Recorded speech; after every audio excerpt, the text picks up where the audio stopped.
Hi, my name is Solari. I am the English cast of Ultraliga, and today, as we're approaching the EU Masters, my colleague Dr. Brillman and I would like to tell you something about the 3 teams from our region that you're going to see competing with some others, and maybe you'll find a reason to cheer for either of them. Hello there, Dr. Brillman speaking. Now, let's talk a little bit about the Ultraliga teams, shall we? So, Zero Tenacity.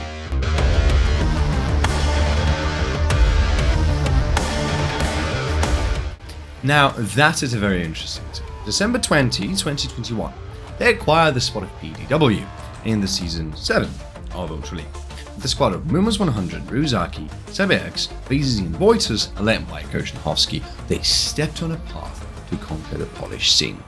They finished 4th and didn't make it out of the EU Masters play-ins in that spring 2022.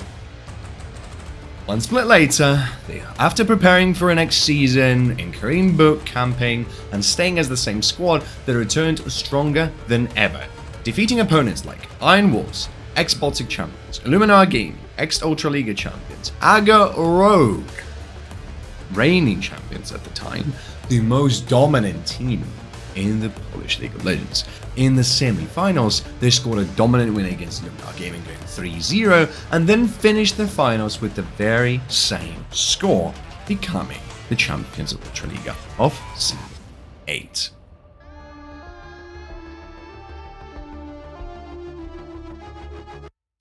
Heavily bot lane oriented Team Zero Tenacity are making sure that their carry can deliver in all games. Supported by Voitas on Enchanters or hard engaged support, the bot lane just loves to fight. Team fighting compositions were the bread and butter of that team as well. Champions like Talia, Azir, GP, Ornn, Corki got a fixed spot, and we shouldn't be surprised to see them on the Rift. And Zero Tenacity are not afraid to go unorthodox either. AD mid was always an option, as well as Pickpocket Annie by SurveyX, making sure that we have our share of fun in the game and from the game as well.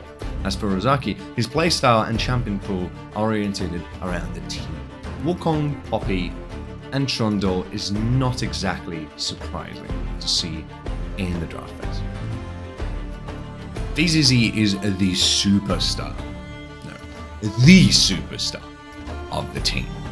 His character picks like Zeri, Draven, they just leave a mark on any opponent that he plays against, whether it's carrying the team fights or sniping someone from the downtown.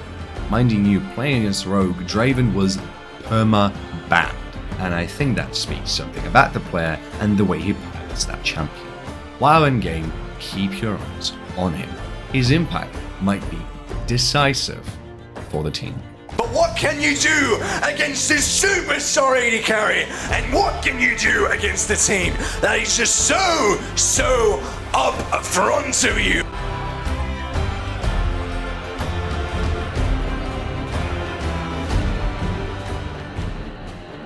Lumina Gaming. Lumina Gaming, the second contestant for the second spot in Ultraliga Season 8, going toe-to-toe with Zero Tenacity and only losing one more game than them and finishing the regular split on the 3rd place. A major glow up after finishing Season 7 on 9th place. Trying to shred through it. Now Addy goes forward. Encore is gonna find a few people to hostile takeover, fighting so much. After securing their playoff spot in Ultraliga, they fought all the way from round 1 through the losers bracket, defeating everybody on their way, and only Zero Tenacity proved to be a stronger team, defeating them in the semi-finals with 3-0 and ending their run. Baron will be in a nice addition as well, and it's time to secure a 3-0. This team loves their bot lane duo and will make sure they throw all the early game resources into Sven's and Minimagic, the AD carry and the support of the team who loves stomping their lane. Don't make any mistakes playing against this team. Illumina will see it and will deliver the punishment with no hesitation. Expect them to try and make your early game a living hell. They will be everywhere on the map, especially around objectives and towers. They do love a controlling and dominating game. Look no further than the jungle. Yes, the sadistic bot lane duo might steal your attention, but at the 11, the jungler of Lumina Gaming is where your eyes should truly be. Not just because he is the reason why the bot lane is so dominating. Prepare to be surprised by his picks and macro decisions. This player loves being a wild card to his opponents. Make sure you keep an eye on him, because otherwise, he might just be right behind your back. Now, with all things considered, I think we need to talk about the elephant in the room. Agarogue.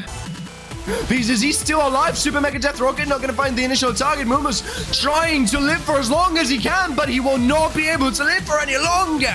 The most decorated team on the Polish League of Legends scene, 4-time champions of Ultraliga, in the previous Amazon European Masters run, went all the way to semi-finals, losing against LDLC, and staying as the only non-LFL team in those last brackets. But summer is the time when Rogue fall. In the regular stage of Season 8, AGA lost only 2 maps. They were the only undefeated team in area left until they lost to Gentleman's Gaming.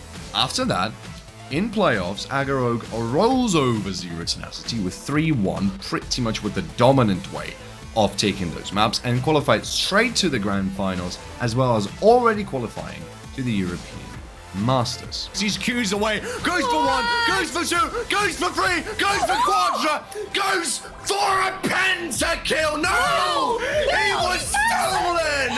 The penta is stolen! And the kills! And the game is stolen from Zero Tenacity as well. And then technical difficulties happen. Playing the first 2 games with the substitute mid laner, Rogue already were going 0-2 against Zero Tenacity. And despite Knight rushing to the rift on the last call, after an excruciating game, they couldn't finish the Nexus. They were 37 HP away from keeping the hope alive. Nexus turrets are falling! The wake-up call has been received, and the Iron Throne will not yet be challenged! Rogue are not entering the game! Malvo will not make it in time! The Nexus falls! Zero Tenacity are the King Slayers! Rogue's playstyle is very well rounded. All players are very experienced and are capable of executing multiple team compositions. The early game is more reactive, but as soon as the map opens up about 15-16 minutes, AGA become berserk and demolish their opponent. Team fighting, objective control, and swiping the entire jungle for resources is something they will be doing, were doing, and will be doing until the moment they no longer play as a team. All we love in Rogue and LAC, that's what AGA are doing on the Rift. The biggest player in the team right now, this split, was Simnivag. Showing his incredible champion pool, Simnivag showed good knowledge of matchups on meta champions. Ornn, Gangplank, Jace, Gnar. Very often we see Simnivag securing resources and leads for his team on the map and carrying the team fight, and that's why we have to watch out for him.